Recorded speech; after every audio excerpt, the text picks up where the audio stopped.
ગુજરાતીઓનું traditional આપણે બનાવીશું અહીંયા કંસાર, જે તમે વિડીયોમાં જોશો પૂરો તો અહીંયા કંસાર તમે છૂટો અને એકદમ પરફેક્ટ માપ સાથે કેવી રીતે બનાવશો એ અહીંયા હું બતાવવાની છું.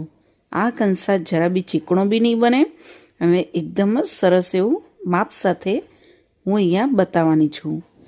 તો કંસાર બનાવવા માટે સૌથી પહેલાં તમારે પાણીનું માપ લેવાનું છે. તો અહીંયા મેં જાડા તળિયાવાળી કઢાઈ લઈ લીધી છે. એની અંદર આપણે અહીંયા 2 કપ જેટલું પાણી લેવાનું છે. એટલે જે કપથી તમે લોટ માપો એ જ કપથી તમારે અહીંયા 2 કપ પાણી લેવાનું અને એને ગરમ કરવા મૂકવાનું છે. પછી એની અંદર આપણે 2 ચમચી જેટલું ઘી લેવાનું છે.